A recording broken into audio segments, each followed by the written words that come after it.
नमस्कार विद्यार्थियों, स्वागत है टैगोर बीएड कॉलेज की ऑनलाइन क्लासेस में आपका एक बार फिर से।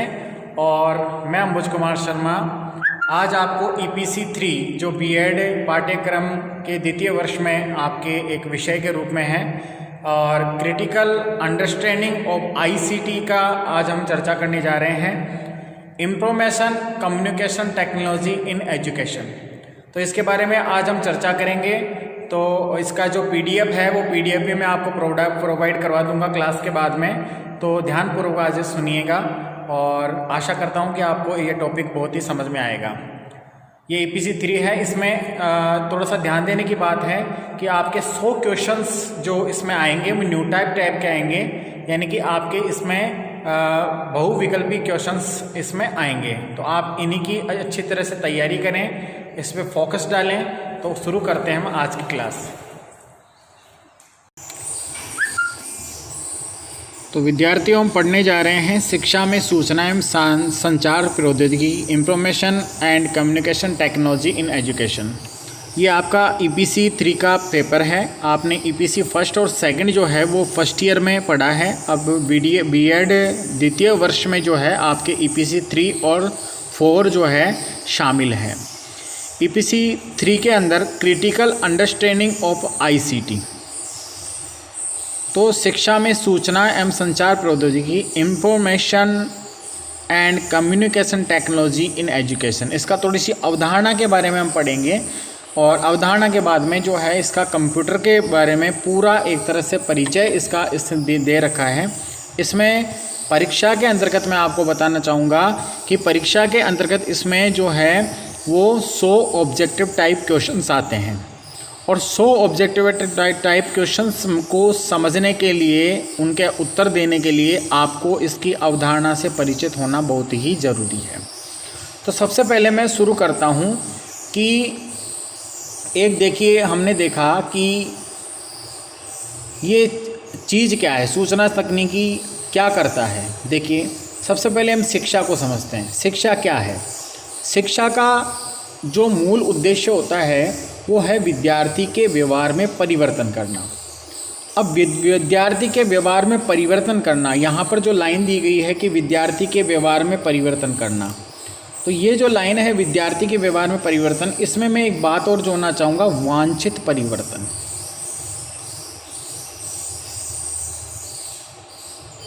वांछित परिवर्तन यानी जो परिवर्तन हम चाहते हैं वही परिवर्तन हो, अन्यथा जो परिवर्तन है वो नहीं होना चाहिए। तो शिक्षा का मुख्य उद्देश्य है वो विद्यार्थी के व्यवहार में वांछित परिवर्तन होना चाहिए। जो शिक्षा का मूल उद्देश्य है वही इसका परिवर्तन होना चाहिए। अब ये जिम्मेदारी पूर्ण रूप से शिक्षक के ऊपर निर्भर करती है। अब शिक्षक जो है वो क्या करेगा? शिक्षक अपने जिम्मेदारी को अच्छी तरह से भली प्रकार से निभाने के लिए कई विधियों और प्रविधियों की सहायता लेता है। उन विधियों और प्रविधियों की सहायता लेता है, उनमें उन कई विधियों और प्रविधियों की इसमें सहायता लेता है। उन विधियों और प्रविधियों की सहायता में उसने एक जो है एक साधन के रूप में शिक्षण तकनीकी को भी अपने आप में समाहित कर लिया, उसको अपना लिया। आज हम देख रहे हैं कि कंप्यूटर का हर शिक्षा में, हर प्रकार की शिक्षा में, हर प्रकार के उद्योग में, हर प्रकार के व्यवसाय में उपयोग हो रहा है। तो इस प्रकार से हम देखें तो शिक्षण की तकनीकी विद्यार्थी अंदर यथेष्ट अधिगम व्यवहार उत्पन्न करने में प्रमुख एवं महत्वपूर्ण भूमिका प्रस्तुत कर रही है और ऐसा हो भी रहा है। अब हम देखते हैं सूचना एवं संचार का सीधा जो संबंध होता है वो व्यवहारिक परिस्थितियों से होता है। जैसे जैसे हमें आवश्यकता पड़ती जाती है वैसे वैसे हम आविष्कार करते जाते हैं और इन आविष्कारों की जननी हमारी आवश्यकता ही होती है। आईसीटी, जिसकी फुल फॉर्म मैंने आपको बताई थी, इंफॉर्मेशन कम्युनिकेशन टेक्नोलॉजी। अब इन एजुकेशन की हम चर्चा कर रहे हैं। आईसीटी के माध्यम से एक ऐसे सिस्टम की कल्पना की जा सकती है जो शिक्षण के उद्देश्यों को हासिल करने में पूर्ण सक्षम हो। शिक्षक की अनुपस्थिति में भी विद्यार्थी स्वयं सीख सकता है। अब जैसे मैं आपको पढ़ा रहा हूँ, अब पढ़ाते पढ़ाते मेरी आवाज़ आपको आ रही है और मैं जो है आपको पेन के माध्यम से या किसी माध्यम से किसी लाइन को अंडरलाइन करके आपको जैसे ये बता रहा हूँ, आप सीख भी रहे हैं और आपको लाभ भी हो रहा है।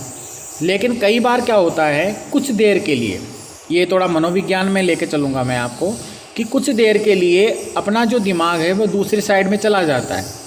तो जो मैंने पढ़ाया, जो मैंने बताया, जो मैं बोल रहा हूँ वो कुछ देर के लिए आपने नहीं पढ़ा है। तो इसकी जो मैंने पूर्व में चर्चा की कि मैं इसकी PDF भी आपको उपलब्ध कराऊंगा और इसका जो वीडियो है वो आपके पास जाएगा। ये ऑनलाइन है और ऑनलाइन बाद में इसका वीडियो भी जाएगा, इसका PDF भी आपके पास जाएगा। तो शिक्षक की जब अनुपस्थिति होगी तब भी विद्यार्थी क्या करेगा, इससे स्वयं सीख सकता है। और जब वह स्वयं सीखता है तो अच्छे एवं कुशल शिक्षकों का लाभ जो है वो ज़्यादा से ज़्यादा विद्यार्थियों को इसमें लाभ प्राप्त कर सकते हैं। इस प्रकार अब हम देखते हैं कि वर्तमान में जो 21वीं सदी, हम जिस 21वीं सदी में जी रहे हैं वो तकनीकी विकास की एक सदी है। और सबसे बड़ी बात है, मनोविज्ञान में ये कहा गया है कि 21वीं सदी जो है वो बालक की सदी है। यानी कि बालक को केंद्रित करके, शिक्षा में बालक को केंद्रित करके और फिर शिक्षा दी जा रही है। तो इस कारण से जो हमारी तकनीकी होगी और जिस तकनीकी का उपयोग हम शिक्षा में करने जा रहे हैं वो तकनीक, वो तकनीक भी वर्तमान में जो है वो हमारे लिए कितनी उपयोगी होगी, इसका पूरी तरह से कोई गलत उपयोग ना हो, इस कारण से हमें थोड़ी सावधानियां भी बरतनी चाहिए। तो 21वीं सदी को सूचना एवं संचार तकनीकी के विकास की एक सदी कहा गया।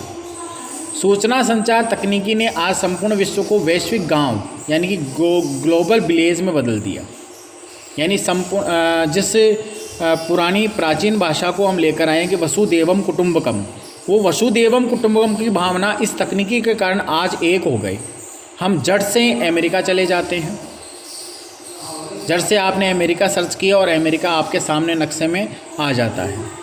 तो इस प्रकार संपूर्ण वैश्विक गांव में ये संचार बदल गया। इसलिए आज का युग संचार एवं तकनीकी का युग है। अब ICT का अर्थ है स्वयं के भावों को, अपने विचारों को, अपने संदेशों को, अपनी सूचनाओं को, उपलब्धियों को आदि को बिना देर किए दूसरों तक प्रेषित करना। और इस प्रेषण में किसी प्रकार की कोई गलतियां नहीं हो, किसी प्रकार का कोई माध्यम में कोई समस्या नहीं हो। तो इसका जो माध्यम बनता है वो माध्यम है सूचना एवं तकनीकी।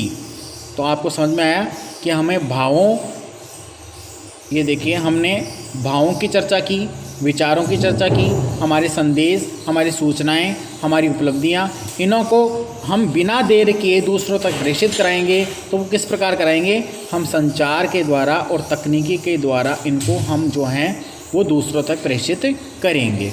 और यही संप्रेषण जो है वो शिक्षा के क्षेत्र में आया है। आगे चलते हैं, मानव का मस्तिष्क कितना सोच सकता है, ये उसकी पराकाष्ठा है।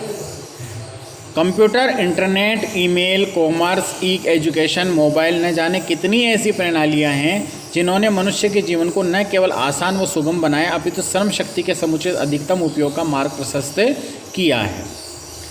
सूचना एवं संचार तकनीकी के कई साधन आते हैं। यहाँ पर ये साधना लिखा हुआ है, सॉरी साथियों, यहाँ पर ये साधन है। एक चीज़ का हमें विशेष ध्यान रखना पड़ेगा कि सूचना संचार प्रौद्योगिकी की एजुकेशन में हम अपना तो रहे हैं, लेकिन ये शिक्षक का स्थान कभी नहीं ले सकते। ये केवल साधन है, साध्य नहीं है। इसलिए केवल इनको साधन के रूप में उपयोग करें, ये साधन नहीं। क्योंकि आप भी एक टीचर बनने जा रहे हैं, इनको साधन के रूप में उपयोग करें, ये साधन है, साध्य नहीं है। आगे चलते हैं। अब इसमें पूर्ण कंप्यूटर उपकरण, कंप्यूटर के इनपुट, आउटपुट, CPU, ये सारे उपकरण आते हैं। तो ये सारे उपकरण सूचना एवं तकनीकी उपकरण में आते हैं। हमारी मुद्रित सामग्री है, आपकी किताबें हैं, आपके पेपर वगैरह हैं, ये सभी मुद्रित सामग्री जो है वो संचार तकनीकी उपयोग में, तकनीकी साधनों में आती है। वायरलेस सेट है, आपने देखा होगा ट्रैफिक पुलिस वाले जो होते हैं वो वायरलेस सेट ले घूमते हैं, उनके पास हर प्रकार की सूचनाएं, उनकी वैन होती है, उस वैन में भी आपने देखा होगा कि वायरलेस सेट लगे हुए होते हैं, तो तुरंत उनको सूचनाएं प्राप्त हो जाती हैं। फैक्स है, फैक्स आपने देखा होगा, फैक्स ऐसी मशीन होती है जिसके द्वारा हम एक तो होती है सॉफ्ट कॉपी जो कंप्यूटर के अंदर होती है, जो हमें केवल दिखाई दे सकती है, हम छू नहीं सकते। उसी सॉफ्ट कॉपी को यदि हम दूसरी जगह पर भेजते हैं तो एक मशीन लगी होती है, उस मशीन का नाम होता है फैक्स मशीन। उस फैक्स मशीन के द्वारा हम ऐसे के ऐसे जिस चीज़ को भेजना चाहते हैं उस फैक्स मशीन के द्वारा हम उसको वैसे के वैसे ही वहीं पर निकाल सकते हैं। एक होता है इंटरनेट, इंटरनेट को आप सभी जानते होंगे, ये कम्युनिकेशन का सबसे बड़ा माध्यम है इंटरनेट। एक टेलीकॉन्फ्रेंसिंग, जो हम आज ये जो ऑनलाइन क्लासेस ले रहे हैं ये टेलीकॉन्फ्रेंसिंग है, इसको हम टेलीकॉन्फ्रेंसिंग कहेंगे। कैसे कहेंगे कि आप मुझसे बात कर सकते हैं, मैं आपसे बात कर सकता हूं, आपके कोई क्वेश्चन है वो क्वेश्चन मुझसे आप पुटअप कर सकते हैं, आपसे मैं कोई क्वेश्चन पुटअप करना चाहूं मैं आपसे पुटअप कर सकता हूं, इस प्रकार से। इसी प्रकार सैटेलाइट, अब देखो इंटरनेट का प्रयोग कर रहे हैं हम, फैक्स का प्रयोग कर रहे हैं, टेलीकॉन्फ्रेंसिंग का प्रयोग कर रहे हैं, ये सारे जो भी प्रयोग कर रहे हैं, चाहे ईमेल का कर रहे हैं, किसी भी प्रकार का प्रयोग कर रहे हैं, राडार का प्रयोग कर रहे हैं, इसके नीचे टेली प्रिंटर है, टेलीफोन है, इनका भी प्रयोग कर रहे हैं, ये सारे के सारे जो हम प्रयोग कर रहे हैं वो सैटेलाइट के द्वारा कर रहे हैं। ऊपर अंतरिक्ष में जो हैं वो सैटेलाइट जो हैं वो हमारे काम कर रहे हैं। आपने पुराने समय में देखा होगा कि टीवी चलता था और टीवी के ऊपर छत पर हम एंटीना लगाते थे, आज भी हम सैटेलाइट बॉक्स लगाते हैं, सेट टॉप बॉक्स लगाते हैं, वैसा ही एंटीना लगा हुआ था और आज सैटेलाइट बॉक्स है, उनकी जगह उन्होंने ले ली। तो वो क्या करता है, सैटेलाइट से सिग्नल जो आते हैं उन सिग्नलों को पकड़ता है, टीवी में लगाता है। वही काम इंटरनेट में भी ऐसा ही होता है। तो सैटेलाइट नहीं होंगे तो हमारा ना तो इंटरनेट चलेगा, ना टेलीकॉन्फ्रेंसिंग होगा, ना फैक्स होगा, ना ईमेल जाएगा। तो इस प्रकार ये सैटेलाइट जो है ये मुख्य है। राडार आपने देखा होगा, ये सेना आदि जो कार्य होते हैं उसमें ज़्यादा काम आते हैं कि शत्रु सेना का कोई प्लेन है या कोई एक्टिविटीज़ है वो हमारी तरफ आ रही है तो उसको राडार जो है वो कैचअप कर लेता है। टेली प्रिंटर है, ये टेली प्रिंटर दूर बैठे ही आपको प्रिंट दे देता है। टेलीफ़ोन की आपने चर्चा की, टेलीफ़ोन आप सब जानते ही हैं, इसको डिस्क्राइब करने की कोई आवश्यकता नहीं है। घर बैठे बैठे आप जो है टेलीफ़ोन का आज जो है मोबाइल ने ले लिया है। लैपटॉप आप इसको जानते हैं। आकाशवाणी, हाँ, एक आकाशवाणी से आप थोड़ा कम परिचित होंगे, लेकिन आपने देखा होगा हमारे देश के प्रधानमंत्री हर रविवार को जो है मन की बात में आकाशवाणी से बोलते हैं। रेडियो पर जो आप FM सुनते हैं वो एक आकाशवाणी है। तो ये जो आकाशवाणी है ये रेडियो का रूप है और ये भी सैटेलाइट के माध्यम से आपके केवल आवाज़ पहुंचाता है। ये केवल श्रव्य सामग्री है और श्रव्य सामग्री इसमें केवल सुन सकते हैं, देख नहीं सकते। अब आता है दूरदर्शन। दूरदर्शन को हम देख भी सकते हैं और सुन भी सकते हैं। तो ये जो माध्यम है दूरदर्शन, ये श्रव्य और दृश्य दोनों माध्यम है। डिजिटल कैमरे की बात करें तो आप हर एक मोबाइल में डिजिटल कैमरा देखने को आपको मिलेगा, या शादी ब्याहों में आपने जो कैमरा देखा है वो सब डिजिटल कैमरे के ही उदाहरण हैं। वीडियो कॉन्फ्रेंसिंग की बात करें हम तो वीडियो कॉन्फ्रेंसिंग है, उसके अंदर अभी जो मैंने शुरू में बताया टेलीकॉन्फ्रेंसिंग में क्या होता है कि मैं बात कर रहा हूँ आपसे और वो सामने वाला, आप जो मुझसे बात कर रहे हो, आप कोई क्वेश्चन पूछना चाहते हो वैसे पूछ लिया और मैंने पूछना चाहूँ तो मैं पूछ लिया। तो इस प्रकार केवल हम एक दूसरे से क्वेश्चन पूछ सकते हैं वाणी के द्वारा, अपनी बोली के द्वारा, अपनी आवाज़ के द्वारा। तो ये केवल श्रव्य था, दृश्य नहीं था। लेकिन वीडियो कॉन्फ्रेंसिंग है वो जो है वो श्रव्य भी होता है और दृश्य भी होता है, इसमें विजुअलाइजेशन और होता है। तो विजुअलाइजेशन के लिए हम वीडियो कॉन्फ्रेंसिंग का भी प्रयोग करेंगे।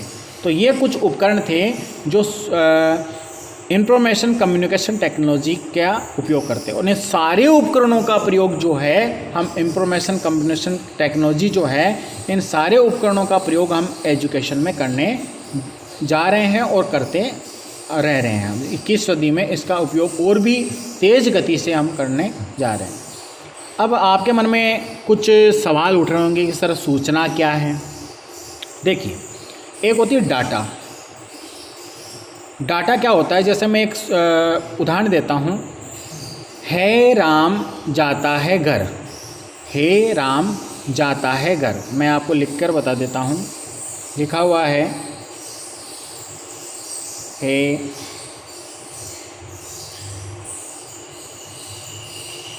राम जाता घर, ये लिखा हुआ है, ये चीज़ लिखी हुई है। अब ये क्या है, ये आपके पास डाटा है। अब इस डाटा को यदि आप इस प्रकार से जोड़ेंगे, यानी कि यदि आप लैंग्वेज के स्टूडेंट हैं तो अच्छी तरह समझ में आएंगे कि इसमें कर्ता कौन है। सबसे पहले वो लाते हैं, फिर कर्म लाते हैं, फिर क्रिया लाते हैं। इस प्रकार से इसको समझना होता है। तो जैसे इसका हम पहले उठाएंगे नंबर 1 पर राम।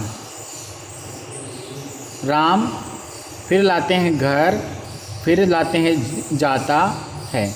तो पहले तो क्या था, ये डाटा था। राम है, राम जाता है घर, ये डाटा है। इसी डाटा को राम घर जाता है, राम घर जाता है, इस प्रकार से यदि हम इसको बनाकर भेजेंगे कि राम घर जाता है, इस प्रकार के यदि हम इसको बनाकर भेजेंगे, एक सिस्टमेटिक ढंग से बनाकर भेजेंगे, तो सिस्टमेटिक जब ढंग से बनाकर भेजेंगे तो ये डाटा क्या हो जाएगा, ये सूचना में परिवर्तित हो जाएगा। यानी कि सामने वाले को समझ में आना चाहिए कि कहने वाला क्या कह रहा है, दिखाने वाला क्या दिखा रहा है। तो इस प्रकार से है, ये उदाहरण से आपने समझना होगा कि जैसे है राम जाता है घर, ये क्या है, डाटा है। तो डाटा को सूचना में कैसे परिवर्तित किया जाता है, राम घर जाता है। तो इस प्रकार डाटा और सूचना एक दूसरे से संबंधित होते हैं। डाटा एक वह शब्द है जो किसी कारोबार, क्रिया, व्यक्ति, किसी भी सजीव निर्जीव व्यक्ति गुण का वर्णन करने के लिए किया जाता है। अब इसी डाटा को हम यदि सिस्टमेटिक ढंग से एक मीनिंगफुल तरीके से इसको पेश करेंगे तो वो क्या कहलाएगी, सूचना कहलाएगी। तो इस प्रकार से मैंने आपको ये जो है बताया है। आगे चलते हैं। संचार। संचार क्या होता है, जैसे हमने सूचना ली, इसी सूचना को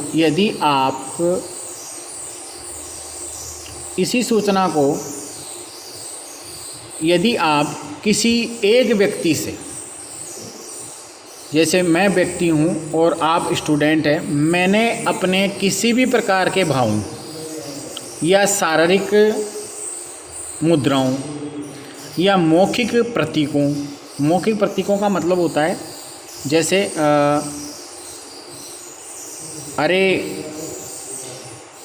ए लड़के, जैसे मैं बिना बोले हुए शारीरिक मुद्राओं से, जैसे मैंने आँख चढ़ाई किसी की तरफ, आँख निकाल कर बोला, तो ये सारे अभाव, इसको अच्छी तरह पढ़िए। देखिए, संचार एक अंतर्वैयक्तिक प्रक्रिया है। अंतर्वैयक्तिक प्रक्रिया यानी दो व्यक्तियों के मध्य होती है, दो या दो से अधिक व्यक्तियों के मध्य भी हो सकती है, जिसमें मौखिक प्रतीक आते हैं, जिसमें शब्द भी आ सकते हैं, जिसमें वाक्य भी आ सकते हैं। ये तो मौखिक प्रतीकों की बात है। अमौखिक प्रतीक भी आ सकते हैं। ये क्या होता है, शारीरिक मुद्राएं आ सकती हैं। हम शरीर से किसी को इशारा करें, जोर से किसी को बुलाने का इशारा करें, किसी को बुलाएंगे तो बिना बोले हुए हम इशारा कर दें तो वो आएगा हमारे पास, कोई बुला रहा है। किसी को जाने का इशारा करें तो वो चला जाएगा। तो शारीरिक मुद्राएं, चेहरों का हाव भाव, इन सभी को दो या दो से अधिक व्यक्तियों द्वारा विभाजित किया जा सकता है, समझा जा सकता है। तो ये क्या कहलाता है, संचार कहलाता है। तो दूसरों के साथ हम विचारों को, भावों को, विश्वासों को, सूचनाओं को साझा करते हैं। इस साझा करने को ही हम संचार कहते हैं। अब तकनीकी क्या है, तकनीकी क्या है, जो भी हमने देखिए सूचना बनाई, सूचना का संचार किया, उस संचार में काम आने वाली जो माध्यम है वो क्या है? तकनीकी है। सामान्य शब्दों में वैज्ञानिक ज्ञान के प्रयोगात्मक रूप को तकनीकी कहा जाता है। जैसे उत्पादन के निर्माण की एक कला है। यद्यपि तकनीकी शब्द का प्रयोग साधारणतः मशीनों यंत्रों के लिए किया जाता है, लेकिन हम शिक्षा में तकनीकी की बात कर रहे हैं। अब शिक्षा में तकनीकी की क्या बात है? जैसे मान लीजिए मैं आपको पढ़ा रहा हूँ और मैं जो सूचनाएं, मेरे पास जो डाटा था उनको सूचनाओं के माध्यम से मैं आपको समझा रहा हूँ, वो संचार है। संचार हो रहा है हमारे बीच में, सूचनाएं हमारे बीच में। अब तकनीकी कौन सी है? तो मेरा जो ये वीडियो है या वीडियो बनाने वाला जो उपकरण है, वो उपकरण और आपके पास जो मोबाइल या किसी प्रकार का लैपटॉप वगैरह जो उपकरण है जिससे आप देख रहे हैं, वो क्या है? तकनीकी है। तो सूचना एवं संप्रेषण वर्तमान में सूचना के आदान प्रदान करने में क्रांतिकारी भूमिका निभा रहा है। कौन निभा रहा है? तकनीकी। इसके द्वारा संपूर्ण सूचनाएं जो विभिन्न क्षेत्रों में संबंधित होती है, उन्हें एक जगह पर बैठे बैठे प्राप्त किया जा सकता है और ये मेहनत, समय, पेपर कार्य की बहुत बचत करता है। ये तकनीकी है। वर्तमान समय में क्रांतिकारी युग का एक हिस्सा है। हम ज्ञान आधारित समाज में जी रहे हैं तथा और ज्ञान से ही हमें किसी भी राष्ट्र की शक्ति, विकास का पता चलता है तथा उस ज्ञान को अनेक लोगों तक पहुंचाने के लिए नई नई तकनीकों की ज़रूरत पड़ती है। तो इस प्रकार एक नई तकनीकों में से एक आईसीटी भी जो है, आईसीटी का पूरा नाम मैं आपको याद करवा रहा हूँ, बार बार रिकॉल करवा रहा हूँ, इसको रिकॉल करते रहें। इंफॉर्मेशन कम्युनिकेशन टेक्नोलॉजी, और इन लगाकर एजुकेशन और याद रखें, क्योंकि हमें केवल इंफॉर्मेशन कम्युनिकेशन टेक्नोलॉजी की बात नहीं करनी है, हमें इन एजुकेशन की बात करनी है। क्योंकि आईसीटी, औजारों, उपकरण, ये सभी चीज़ों में काम आते हैं, ये उद्योग में भी काम आते हैं, लेकिन हमारे लिए एजुकेशन में कितने काम आ रहे हैं इसको हमें देखना पड़ेगा। अब चलते हैं हम आईसीटी के अर्थ की तरफ।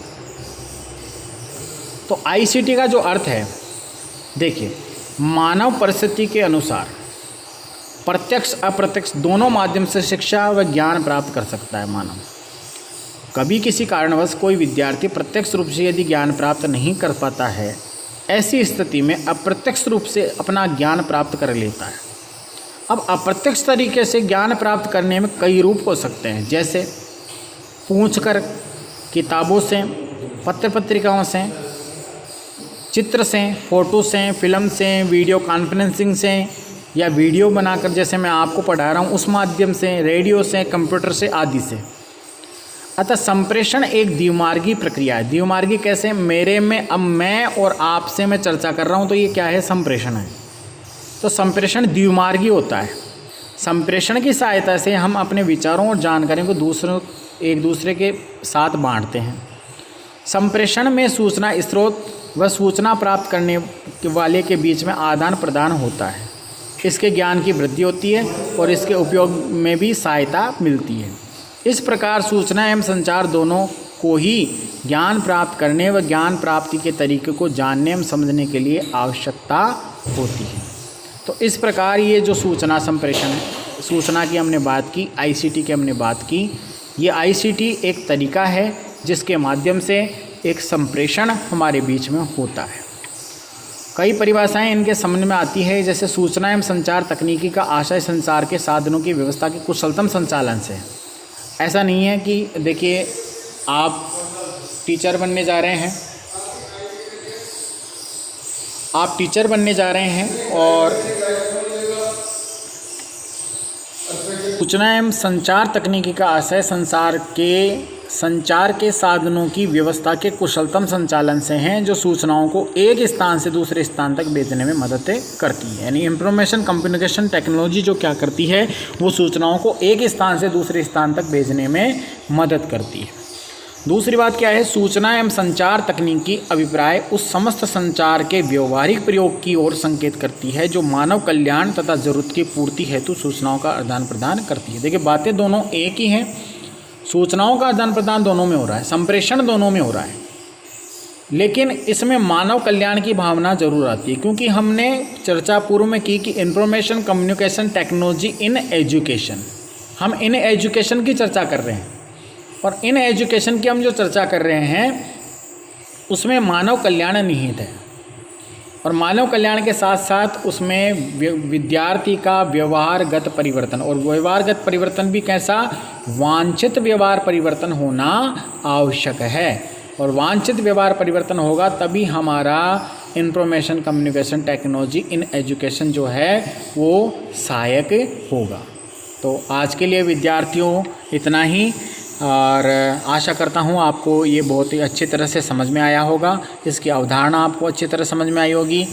और कल फिर से हम इसी समय आपसे फिर मैं रूबरू होऊंगा, और आज जो भी पढ़ाया है उसका PDF मैंने भेज दिया है, आप उसको भी पढ़िएगा, इस वीडियो को भी बार बार देखिएगा, आपको अच्छी तरह समझ में आएगा।